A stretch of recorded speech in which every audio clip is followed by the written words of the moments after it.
नमस्कार, मैं हूं गौतम शास्त्री और आप देख रहे हैं मेरा एजुकेशन चैनल और आर्य कोचिंग क्लासेस में आपका स्वागत है। और हम लगातार आपके लिए प्रयास कर रहे हैं कि आपको बेहतर से बेहतर शिक्षा मिल सके। तो आज हम बात करेंगे कि हमने एक जियो मीट प्रो ऐप से लागू किया आपके लिए, जिससे हम लाइव आपको पढ़ा सके। और लाइव के लिए आपको अपने मोबाइल्स में अपने मोबाइल में जियो मीट प्रो एक ऐप है, उसको डाउनलोड कीजिए। और उसमें हम आपको सभी जो भी हमारे स्टूडेंट हैं उनको हमने क्या कर दिया, उनको हमने एक मीट ऐप आईडी हमने शेयर कर दी है और पासवर्ड भी हमने शेयर कर दिया है। तो जैसे ही हमारा जो लेसन होगा तो हम उसमें शो कर देंगे आपके लिए और आपको पता चल जाएगा कि कितने बजे से हम लाइव आएंगे। तो आप लाइव आने के लिए उसके ऊपर स्टडी मटेरियल देख सकते हैं और लाइव हमसे पढ़ सकते हैं। क्वेरी हमसे सामने लाइव हम आपस में क्वेरीज का समाधान कर सकते हैं। तो आज हम बात कर रहे थे कि जो 22 भाषाएं हिंदी भाषा की बात कर रहे थे। हिंदी में संविधान में 22 भाषाओं को चुना है, तो 22 भाषाएं हमें कैसे याद हो, किस प्रकार से हम याद कर सके और कैसे हमें याद हो। तो 22 भाषाओं को याद करने के लिए हमने एक छोटा सा ट्रिक बनाया आप लोगों के लिए। तो एक छोटा सा ट्रिक है, उस ट्रिक से आप 22 भाषाओं को याद कर सकते हो। ट्रिक हमने हिंदी के लिए तो इंग्लिश को इसमें शामिल किया, कुछ वर्डों को इंग्लिश में का शामिल किया है, क्योंकि इंग्लिश के वर्डों से अनुसार हम क्या कर सकते हैं, उन 22 भाषाओं को याद कर सकते हैं। तो देखते हैं 22 भाषाएं। संविधान की हम बात करते हैं, किसकी बात कर रहे हैं, भाषा और व्याकरण। प्रकरण में हमने क्या डाला था, प्रकरण की हम बात कर रहे थे। प्रकरण में क्या है, भाषा और एवं व्याकरण की हम बात कर रहे थे। किसकी, भाषा एवं व्याकरण की हम बात कर रहे थे। भाषा और एवं व्याकरण की हम बात कर रहे थे। तो भाषा व्याकरण में हम देखते हैं कि हमें क्या है, संविधान की अगर बात करें, संविधान की अगर बात करें, किसकी बात करें, संविधान की अगर बात करें, तो संविधान में कितनी भाषाओं का उल्लेख है, 22 भाषाओं का उल्लेख है। कितनी भाषाओं का उल्लेख है, 22 भाषाओं का उल्लेख संविधान में दिया गया है। 22 भाषाओं का उल्लेख संविधान में दिया गया है। तो 22 भाषाएं कैसे याद कर सकते हैं, किस प्रकार से हमें याद हो सके 22 भाषाएं, तो हम उसके लिए प्रयास कर रहे हैं, उसके लिए हम कोशिश कर रहे हैं कि 22 भाषाएं कैसे हमें याद हो सके।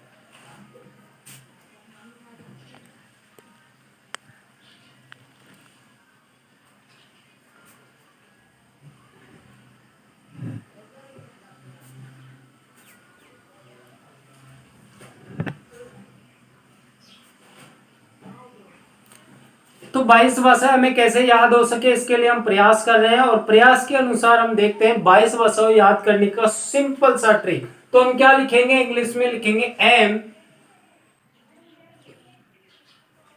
एम टी और एस।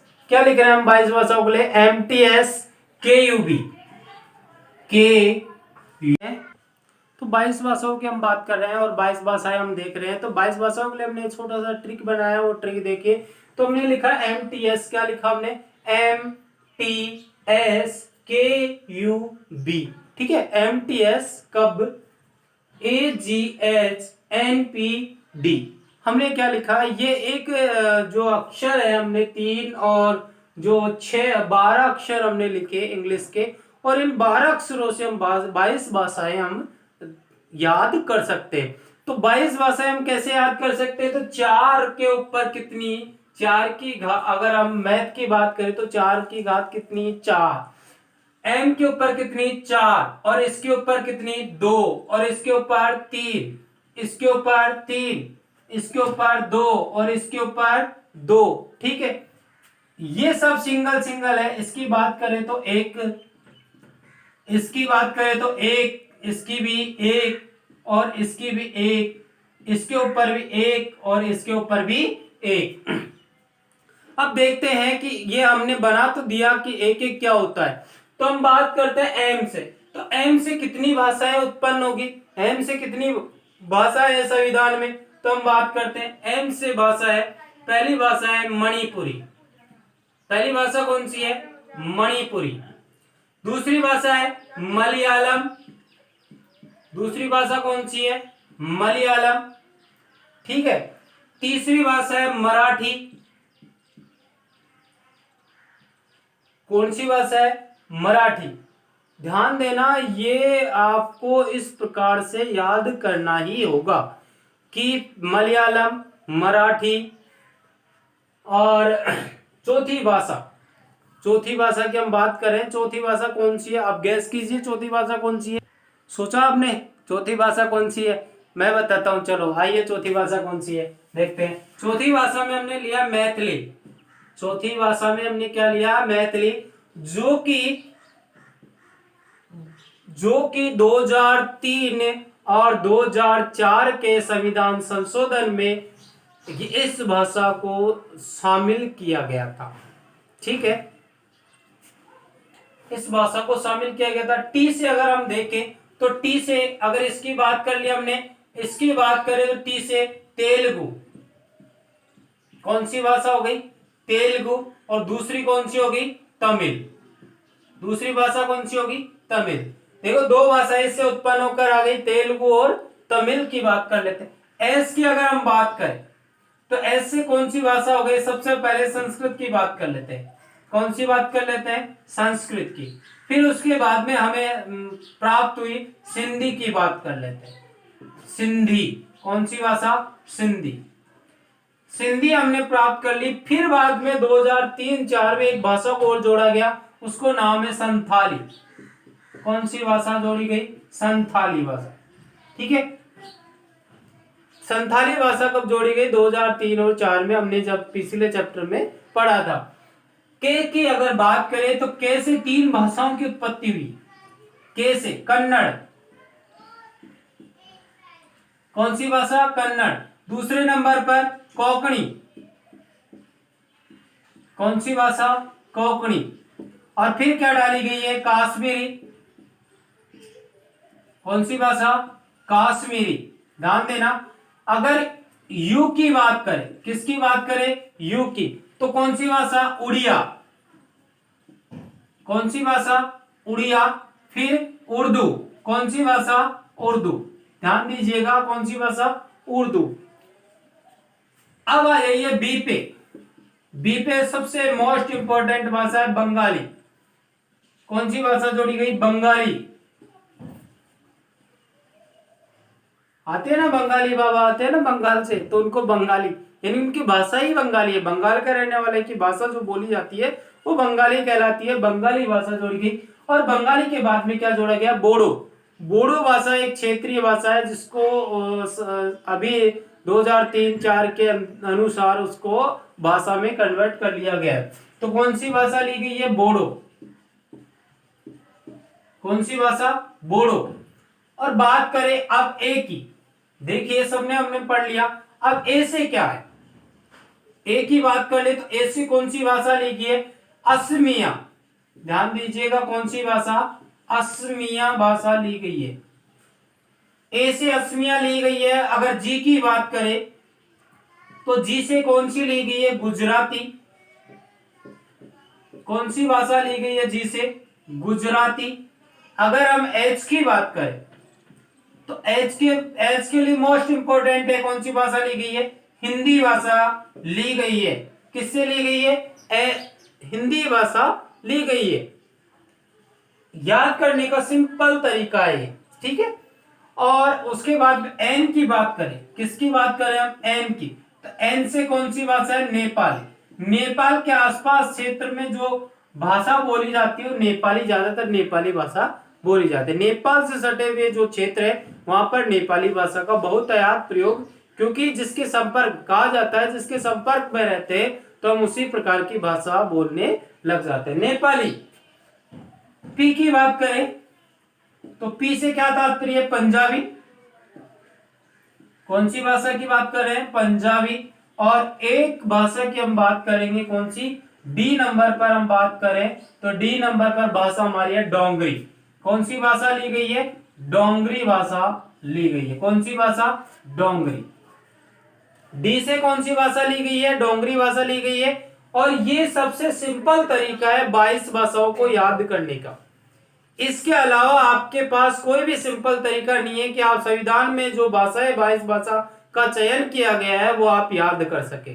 देखिए 12 शब्द आपको याद करने हैं, 12 शब्दों में आप पूरी 22 भाषाएं याद कर सकते हैं। ये सबसे सिंपल तरीका है। क्या क्या याद रखना है आपको? MTS, KUB, AGH, NPD, बस 12 जो अल्फाबेट के अक्षर है वो आपको याद रखने हैं और उसके अनुसार आप पूरी 22 भाषाओं को पढ़ सकते हैं, जान सकते हैं और याद कर सकते हैं। देखिए एम से हमने 4 भाषाएं ली थी। 4 भाषाएं कौन सी हो गई? मणिपुरी हो गई, मलयालम हो गई, तीसरे नंबर पर मराठी हो गई और 4 नंबर पर मैथिली हो गई। उसके बाद में हम टी से 2 भाषाओं का चयन किया हमने, तो कौन सी भाषा हो गई? तेलुगु। और 6 नंबर पर कौन सी हो गई? तमिल।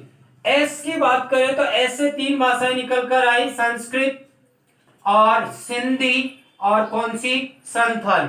3 भाषाएं एस से निकल कर आई। के की अगर बात करें तो के 3 भाषाएं निकल कर आई।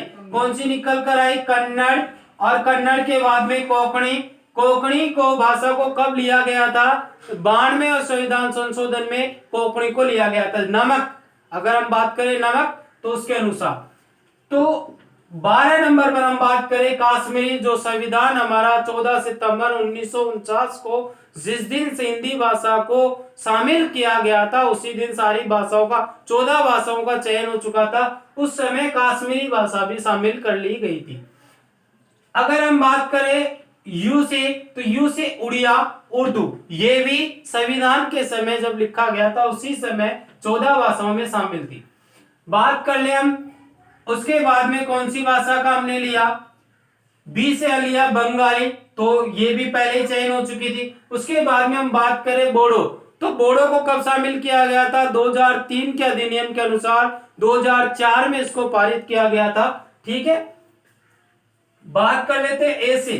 ए की बात करें तो ए से क्या लिया? असमिया, ये भी हम 14 भाषाओं में शामिल थी पहले, असमिया। उसके बाद में जी से गुजराती, एच से हिंदी, एन से नेपाली, पी से पंजाबी और डी से डोंगरी, जिसका हमने पहले ये अध्ययन कर चुके हैं। इसका चैप्टर के बारे में पहले पढ़ लिया कि कौन से संविधान संशोधन में कौन कौन सी भाषाओं को लिया गया है। यानी संविधान के समय जब भाषाओं का चयन हुआ था 14 भाषाएं चुनी गई थी। उसके बाद में 3 संविधान संशोधन के अनुसार 8 भाषाएं जोड़ दी गई है। 21वें संविधान संशोधन के अनुसार जो कि 1967 में हुआ था, 71वें संविधान संशोधन के अनुसार और जो कि 1992 में हुआ था, और तीसरा जो जोड़ा गया था वो 2003 और 4 के अनुसार जोड़ी गई। तो हम बात कर ले जैसे 2003 के अनुसार कौन सी भाषा जोड़ी गई, तो क्या कहा गया था कि डोगरी। इसका सिंपल तरीका हम याद कर लेते हैं, डोगरी, थारी, मैथिली। मैथिली हम किसे बोल सकते हैं? जो उसके पास जो बुजुर्ग महिला होती थी उसके पास एक कपड़े की बनी हुई थैली होती थी, उसे हम क्या बोल सकते हैं? मैथिली। डोगरी, थारी, मैथिली की बीड़ी संभार। क्या? बीड़ी, बीड़ी संभार। इसमें देखो 4 भाषाओं को लिया गया है। कितनी भाषाओं को लिया गया है? 4 भाषाओं को। डोगरी से क्या हो गया? डोंगरी। ठीक है, डोंगरी। था से क्या हो गया? संथाली। कौन सी हो गई? संथाली। फिर कौन सी भाषा हो गई? मैथिली। कौन सी भाषा? मैथिली। और बीड़ी से क्या हो गई? बोडो। कौन सी भाषा? बोडो। ये 4 भाषाएं 2003 के अधिनियम के अनुसार 2004 में पारित की गई थी। ये 4 भाषाएं। तो ये सबसे सिंपल तरीका है आपको भाषा याद करने का। इससे बेस्ट तरीका आपको भाषा याद करने का नहीं प्राप्त होगा। ठीक है, तो आप इसको एक बार स्क्रीनशॉट ले लीजिए और इसको याद लिख लीजिए, जिससे कि आप याद करने में आसानी रहे आपको।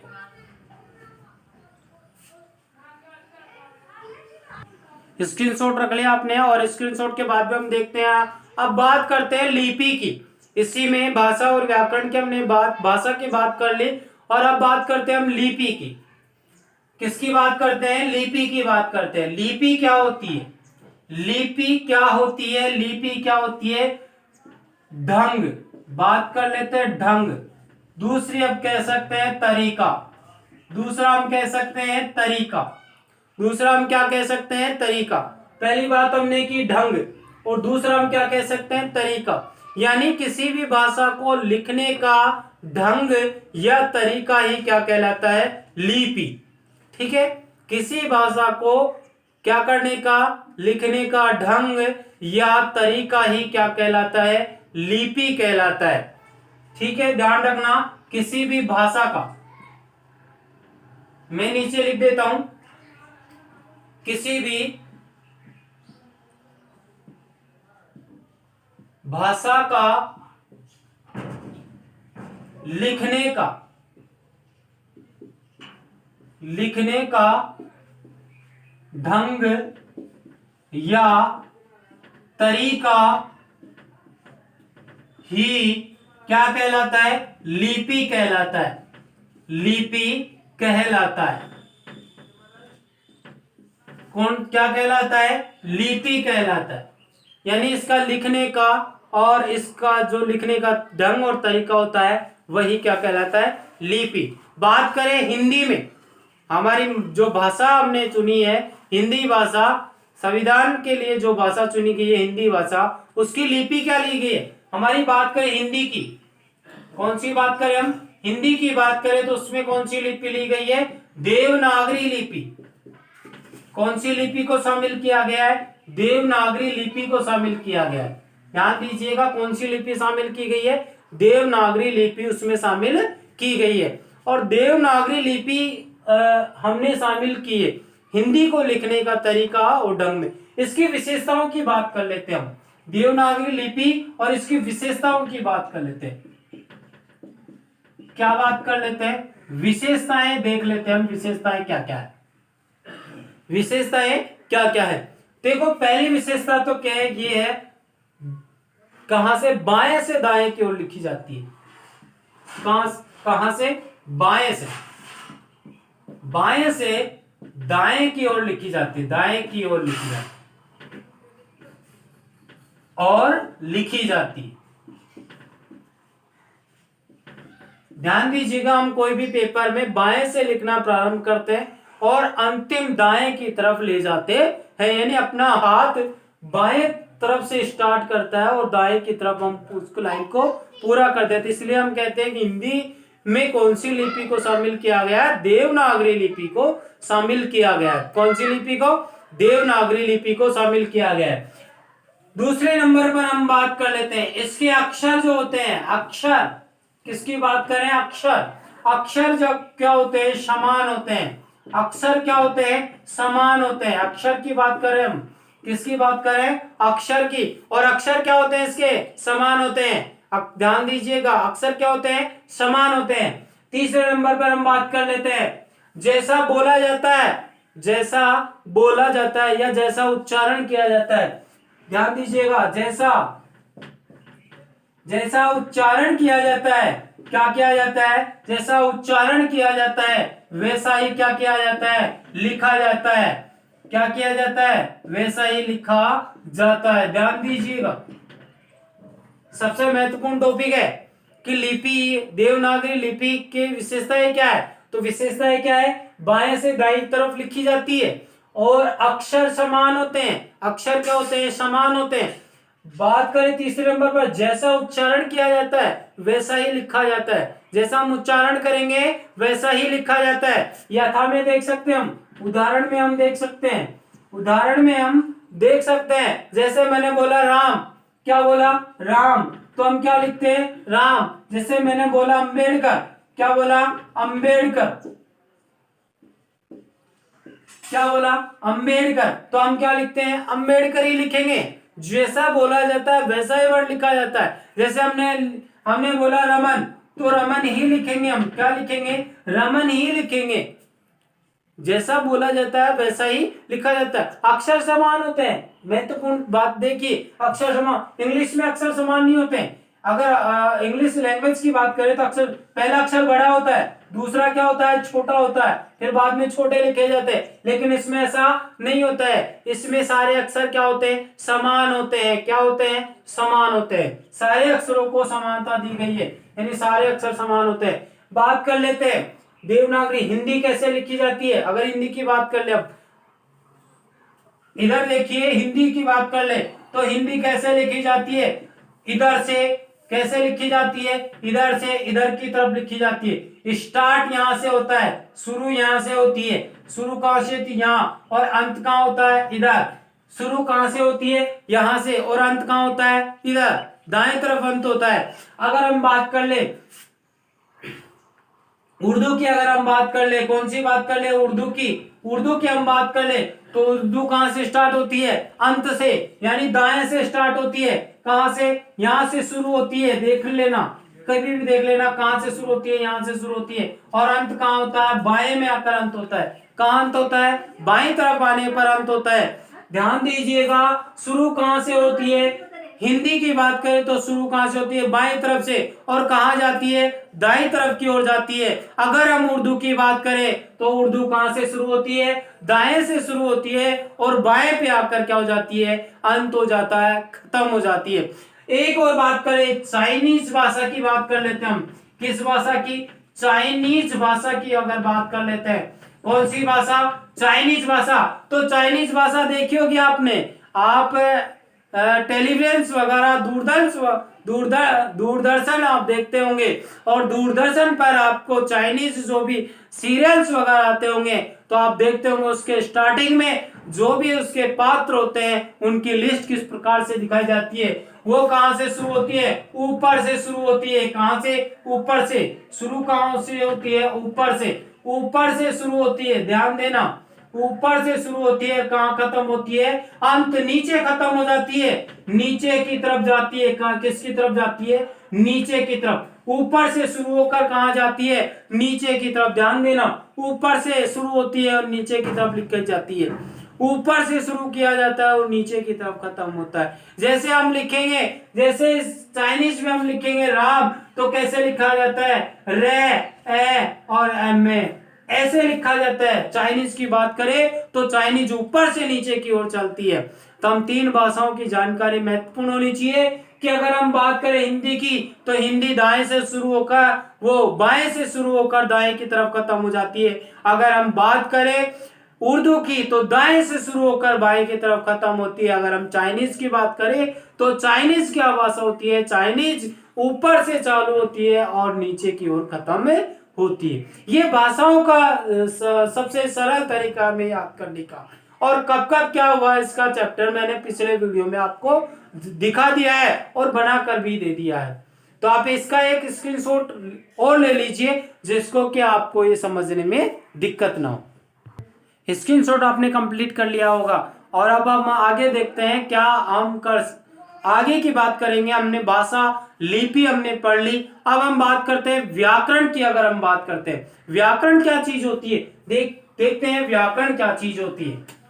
किसकी बात कर लेते हैं, व्याकरण की हम बात कर लेते हैं। देखिए मोस्ट टॉपिक हम ले रहे हैं व्याकरण की। अगर हम बात कर लेते हैं व्याकरण क्या चीज होती है और व्याकरण को किस प्रकार से समझा जा सकता है, ठीक है। तो व्याकरण देख लेते हैं। बात किसकी कर रहे हैं हम, व्याकरण की बात कर रहे हैं। ध्यान दीजिएगा, किसकी, व्याकरण की। भाषा को ढंग से पढ़ने, व्याकरण क्या चीज होती है, पढ़ने, क्या, पढ़ने, लिखने, पढ़ने, लिखने, और तीसरे नंबर पर सीखने। किसकी बात कर रहे हैं हम, सीखने। ध्यान दीजिएगा व्याकरण क्या होती है उसके ऊपर ध्यान दीजिएगा। व्याकरण होती है कि भाषा को पढ़ने, लिखने और सीखने का जो ढंग होता है, जो तरीका होता है, वो क्या होती है, व्याकरण कहलाती है। ठीक है, व्याकरण क्या कहलाती है, किसी भी भाषा को पढ़ना, लिखना और सीखना ही क्या कहलाती है, व्याकरण। जिसका उच्चारण हम अच्छी तरह से कर सकते हैं, जिसको हम अच्छी तरह से समझ सकते हैं, उसको क्या कहते हैं, व्याकरण कहते हैं। व्याकरण में ध्यान दीजिएगा, व्याकरण में 3 तत्वों का महत्वपूर्ण योगदान होता है। व्याकरण में 3 तत्वों का, कितने तत्वों का, 3 तत्वों का महत्वपूर्ण योगदान होता है। महत्वपूर्ण योगदान होता है, महत्वपूर्ण योगदान होता है। क्या होता है, योगदान। कौन से तत्व है वो जिनका महत्वपूर्ण योगदान होता है? देखिए, वर्ण, किसकी बात कर रहे हैं हम, वर्ण। वर्ण के बाद में हम बात करते हैं शब्द, और शब्द के बाद में हम बात करेंगे वाक्य की। 3 चीजों का व्याकरण शास्त्र में सबसे महत्वपूर्ण योगदान होता है। सबसे पहला वर्ण, दूसरे नंबर पर हम सबसे पहले किसकी बात कर ले, वर्ण, और दूसरे नंबर पर हम बात कर लेते हैं शब्द, और तीसरे नंबर पर हम बात करेंगे वाक्य की। ये 3 चीज व्याकरण में सबसे महत्वपूर्ण होती है। इन 3 चीजों के अनुसार व्याकरण को हम अच्छी तरह से पढ़ सकते हैं। पहले हम बात कर लेते हैं वर्ण। वर्ण क्या होते हैं, वर्ण की बात कर लेते हैं। किसकी बात कर लेते हैं, वर्ण। वर्ण क्या होते हैं जान लेते हैं। वर्ण भाषा की सबसे छोटी इकाई है। ध्यान दीजिएगा, वर्ण क्या है कि भाषा की सबसे छोटी इकाई है। क्या है, छोटी इकाई। वर्ण क्या है, भाषा की सबसे छोटी इकाई है। ध्यान दीजिएगा, वर्ण क्या है, भाषा की सबसे छोटी इकाई है। वर्ण को भाषा की क्या कहा गया है, सबसे छोटी इकाई कहा गया है। तो ये चीज आपको नोट में होनी चाहिए कि वर्ण क्या है, भाषा की सबसे छोटी इकाई है। एक बार आप स्क्रीनशॉट ले लीजिए इसका। वर्ण की बात कर रहे थे हम, किसकी बात कर रहे थे, वर्ण की। और वर्ण में हमने कहा कि भाषा की सबसे छोटी इकाई है। अब वर्ण क्या कहलाते, वर्ण होते क्या है, इसकी परिभाषा भी हमें जाननी है। वर्ण होते क्या है, वर्ण क्या होते हैं, जिसके टुकड़े नहीं किए जा सकते। जिसके क्या नहीं किया जा सकते, टुकड़े। ध्यान दीजिएगा, जिसके टुकड़े नहीं किए जा सकते, टुकड़े नहीं किए जा सकते।